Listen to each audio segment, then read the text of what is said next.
Olá, meu nome é Gerlane Mello e nós hoje vamos partir de uma pergunta. Você sabe o que é multiparentalidade concomitante ou pluriparentalidade concomitante? E diante dessa situação da multiparentalidade ou da pluriparentalidade concomitante, o autor da herança pode deixar testamento? Quem são os herdeiros na sucessão legítima, na hipótese de multiparentalidade ou pluriparentalidade concomitante? Vamos partir desses questionamentos para tratar hoje sobre multiparentalidade concomitante e seus reflexos no direito sucessório. A professora Fabíola apresentou um vídeo tratando sobre o parentesco na lei civil. Se você não assistiu o vídeo, segue na descrição desse vídeo aqui, que está lá indicando o vídeo em que ela tratou sobre parentesco. Nós vamos partir de uma reflexão que ela fez em relação ao parentesco civil. Ela comentou no vídeo que o parentesco civil ele pode decorrer da consanguinidade ou de outras relações, como por exemplo as relações civis. Nas hipóteses de parentesco por afetividade, vou usar aqui seu coração, Fabíola, da afetividade, você vai ter então o quê? Pessoas que são vinculadas em razão do afeto, do amor. Quando existe então o chamado estado de filiação, pode ocorrer então essa caracterização da filiação socioafetiva que vem sendo reconhecida pelos nossos tribunais. Então o que isso quer dizer, Gerlane?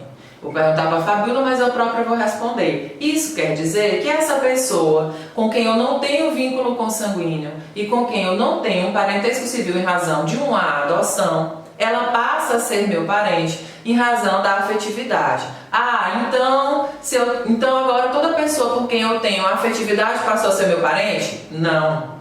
Toda pessoa, para ser considerada parente por socioafetividade, ela precisa ter o vínculo da afetividade, mas caracterizado dentro do chamado estado de filiação. Mais à frente, quando se for tratar, a professora Fabíola for tratar das questões relacionadas à afetividade e à filiação, ela vai detalhar um pouco. O que nos interessa saber é o seguinte: se a pessoa tem um filho socioafetivo, ou seja, os filhos do afeto, do amor, eles serão agora chamados de herdeiros? Eles participam da sucessão legítima?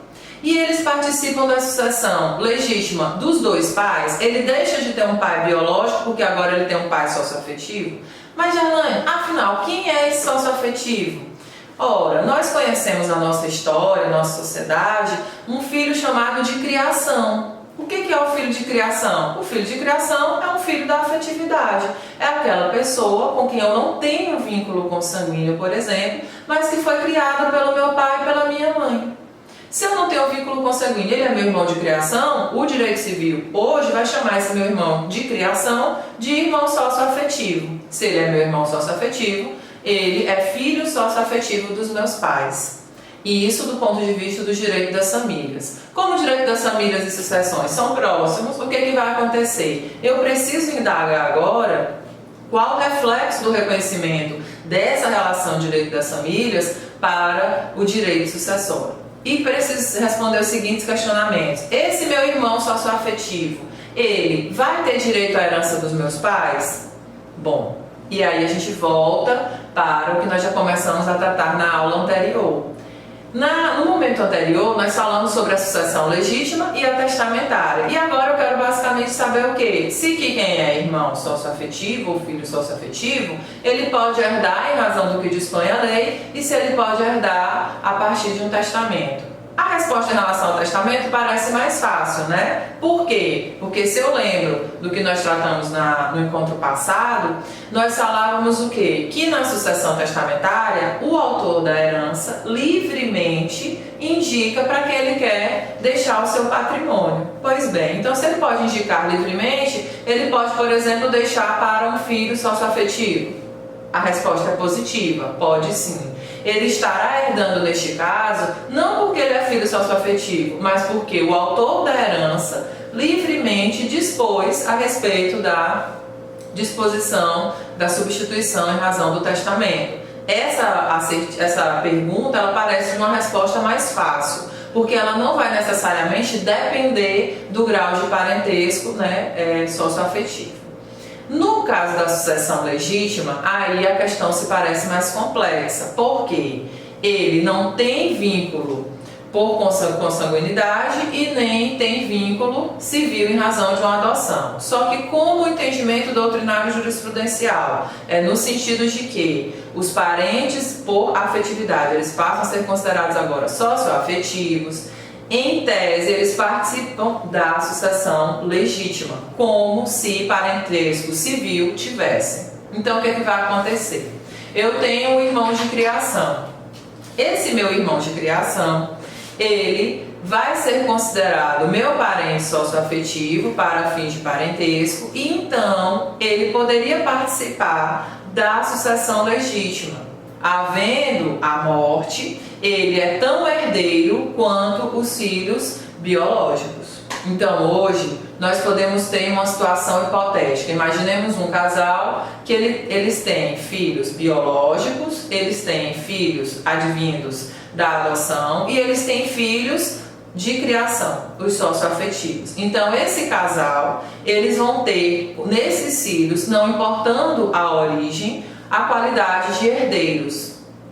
Então o que pode acontecer? Eu posso ter então uma pessoa que foi criada numa determinada família, ela tem um vínculo de socioafetividade e hoje ela participa da sucessão daqueles parentes que advieram de uma relação de afetividade. Mas e a pluriparentalidade, Erlane? Começou essa conversa toda falando da pluriparentalidade. Eu ainda não entendi onde é que ela está se encaixando nessa argumentação. Calma que eu ainda vou explicar. A pluriparentalidade, ela vai acontecer, pluri da ideia de quê? De múltiplo, né? De multiplicidade. Então, quando é que eu vou ter a pluriparentalidade? Quando eu tiver vários parentescos ao mesmo tempo, concomitantemente, como diz a expressão do STF. Então, na pluriparentalidade ou multiparentalidade concomitante, a pessoa será, ao mesmo tempo, parente biológico dos seus ascendentes consanguíneos e também será parente socioafetivo daquele com que ela tem laços de afetividade.